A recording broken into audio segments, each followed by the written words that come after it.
नमस्कार,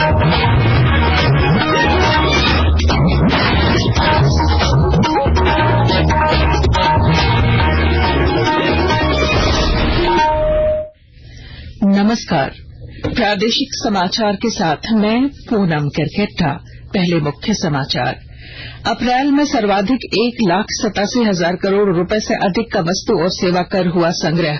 प्रधानमंत्री ने कहा, यह भारतीय अर्थव्यवस्था के लिए बड़ी उपलब्धि। राज्य के 80 उत्कृष्ट विद्यालयों का उद्घाटन मुख्यमंत्री हेमंत सोरेन कर रहे हैं आज। जमीन घोटाला मामले में कोलकाता के सब रजिस्ट्रार त्रिदीप मिश्रा पहुंचे प्रवर्तन निदेशालय, हो रही है पूछताछ। आईपीएल क्रिकेट में आज अहमदाबाद में गुजरात टाइटंस का सामना दिल्ली कैपिटल्स से। और अब समाचार विस्तार से। इस वर्ष अप्रैल में प्राप्त सकल घरेलू और सेवा कर जीएसटी राजस्व 1,87,000 करोड़ रुपए के साथ अब तक का सर्वाधिक संग्रह है। कुल राजस्व में से केंद्रीय वस्तु और सेवा कर 38,440 करोड़ रुपए, राज्य वस्तु और सेवा कर एसजीएसटी 47,412 करोड़ रुपए और एकीकृत वस्तु और सेवा कर आईजीएसटी 89,158 करोड़ रुपए की है। वहीं उपकर 12,000 करोड़ रुपए से अधिक है।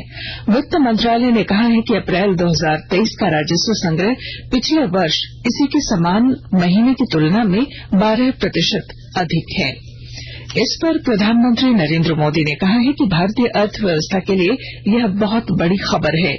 वित्त मंत्री के ट्वीट के जवाब में प्रधानमंत्री ने कहा कि कर की कम दरों के बावजूद बढ़ता कर संग्रह दर्शाता है कि जीएसटी ने कर अनुपालन की व्यवस्था को बढ़ावा दिया है। राज्य के 80 उत्कृष्ट विद्यालयों का उद्घाटन मुख्यमंत्री हेमंत सोरेन आज कर रहे हैं। कार्यक्रम का आयोजन रांची के धुर्वा स्थित ठाकुर विश्वनाथ शाहदेव उच्च विद्यालय में किया गया है। ठाकुर विश्वनाथ शाहदेव उच्च विद्यालय को भी उत्कृष्ट विद्यालय में तब्दील किया गया है। ये सभी 80 विद्यालय सीबीएसई से मान्यता प्राप्त हैं, जहां बच्चों को अंग्रेजी माध्यम से शिक्षा दी जाएगी। इसके साथ राज्य के बच्चों को बेहतर शिक्षा का अधिकार भी प्राप्त होगा। झारखंड के इतिहास में पहली बार होगा जब सरकारी स्कूलों को निजी स्कूलों की तर्ज पर विकसित करने की सोच को अमली जामा पहनाया जा रहा है। मालूम हो कि राज्य सरकार ने पूरे राज्य में 80 जिला स्तरीय उत्कृष्ट विद्यालय, 325 प्रखंड स्तरीय लीडर स्कूल और 4,091 ग्राम पंचायत स्तरीय आदर्श विद्यालय बनाने और सरकारी स्कूल के 15 लाख से अधिक बच्चों को उत्कृष्ट शिक्षा के अवसर प्रदान करने का लक्ष्य तय किया है। रक्षा अनुसंधान और विकास संगठन डीआरडीओ और भारतीय नौसेना ने मिलकर गोवा के तट के पास IL-38SD विमान से एयर ड्रॉपेबल कंटेनर 150 एडीसी का पहला सफल परीक्षण किया। रक्षा मंत्रालय ने कहा है कि एडीसी 150 स्वदेश में ही डिजाइन और विकसित की गई है। यह 150 किलोग्राम वजन की सामग्री को आसमान से नीचे गिराने में सक्षम है। मंत्रालय ने कहा है कि यह परीक्षण नौसेना के संचालन तंत्र की क्षमता बढ़ाने के उद्देश्य से किया गया है, ताकि समुद्र तट से 2000 किलोमीटर से अधिक दूर तैनात जहाजों के लिए महत्वपूर्ण अभियांत्रिकी संबंधी आवश्यकताओं की पूर्ति तत्काल की जा सके। दुमका जिले के विश्व प्रसिद्ध बाबा बासुकीनाथ धाम में श्रावणी मेले की तैयारियां शुरू कर दी गई हैं। विस्तृत ब्यौरा दे रहे हैं हमारे संवाददाता। दुमका जिले में विश्व प्रसिद्ध बाबा बासुकीनाथ धाम में श्रावणी मेले की तैयारी शुरू कर दी गई है। इस बार अधिमास होने के कारण श्रावण मास 2 माह का होगा। यह 4 जुलाई से आरंभ होगा और 21 अगस्त को संपन्न होगा। लिहाजा बासुकीनाथ श्रावणी मेला भी इस बार 2 माह तक चलेगा। इस दौरान कांवरियों और शिव भक्तों को सेवा, सुरक्षा और सुविधा प्रदान करने के लिए प्रशासन द्वारा व्यापक व्यवस्था की जा रही है। कांवरिया रूप में बदलाव करने का भी प्रस्ताव है। दर्शनिया टीकर तारामंदिर होते हुए बाबा मंदिर तक रूट शुरू करने से कांवरियों को घूम कर मंदिर तक नहीं आना होगा और इससे 2 किलोमीटर की दूरी भी कम होगी। आर के नीरद, आकाशवाणी समाचार, दुमका। आकाशवाणी के ताजा तरीन समाचारों के लिए आप हमारी वेबसाइट newsonair.com पर लॉग ऑन कर सकते हैं। ताजा समाचार Twitter handle @AIR news alerts और Facebook page All India Radio news पर भी उपलब्ध है। आप प्रादेशिक समाचार एकांश के ट्विटर हैंडल @AIR news_रांची और फेसबुक, इंस्टाग्राम पेज तथा YouTube channel AIR news Ranchi पर भी हमारे बुलेटिन सुन सकते हैं। प्रादेशिक समाचार आप आकाशवाणी रांची से सुन रहे हैं। रांची में हुए जमीन घोटाला मामले में कोलकाता के सब रजिस्ट्रार त्रिदीप मिश्रा आज प्रवर्तन निदेशालय ईडी कार्यालय पहुंचे। ईडी ने उनसे पूछताछ शुरू कर दी है। सेना के कब्जे वाली जमीन और चेशायर होम रोड की जमीन के मूल दस्तावेज में कोलकाता में की गई जालसाजी को लेकर त्रिदीप मिश्रा को ईडी ने समन जारी किया था।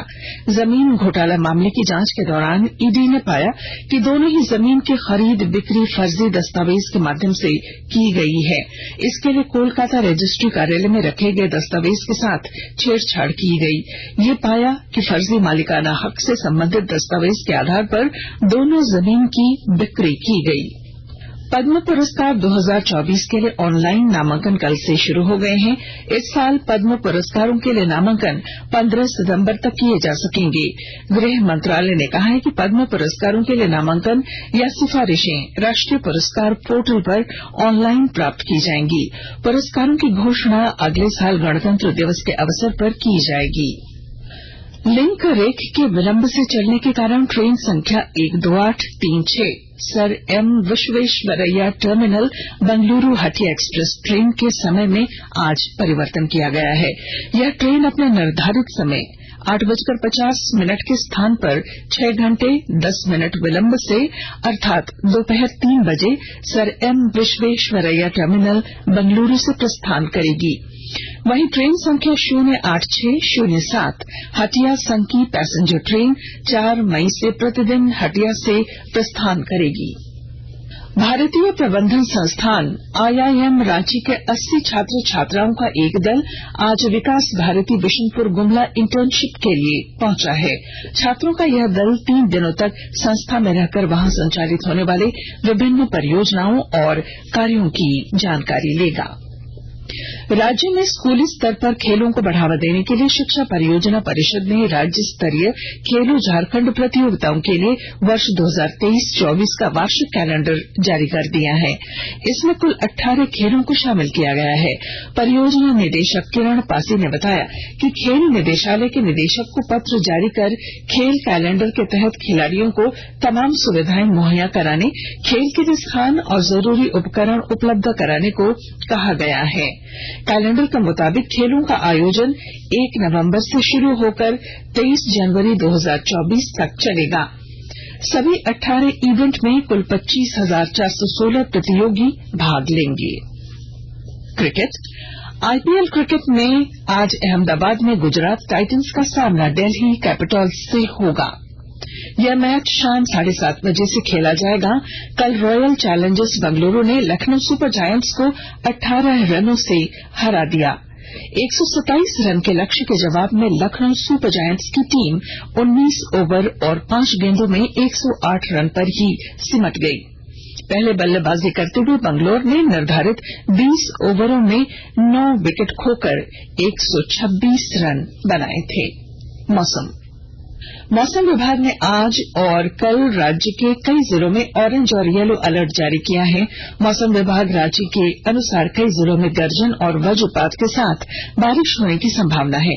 वहीं कई जिलों में तेज हवाएं भी चल सकती हैं। रांची, बोकारो, गिरिडीह, दुमका, गोड्डा, साहिबगंज, खूंटी, गुमला, कोडरमा और सरायकेला जिले में मौसम विभाग ने वज्रपात से सावधान रहने की चेतावनी जारी की है।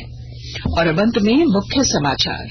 अप्रैल में सर्वाधिक 1,87,000 करोड़ रुपए से अधिक का वस्तु और सेवा कर हुआ संग्रह।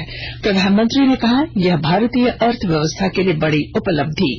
राज्य के 80 उत्कृष्ट विद्यालयों का उद्घाटन मुख्यमंत्री हेमंत सोरेन कर रहे हैं आज।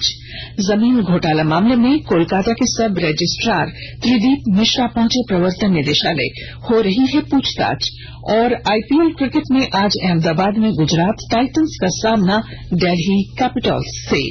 और इसके साथ ही आकाशवाणी रांची से प्रादेशिक समाचार का ये बुलेटिन समाप्त हुआ। नमस्कार।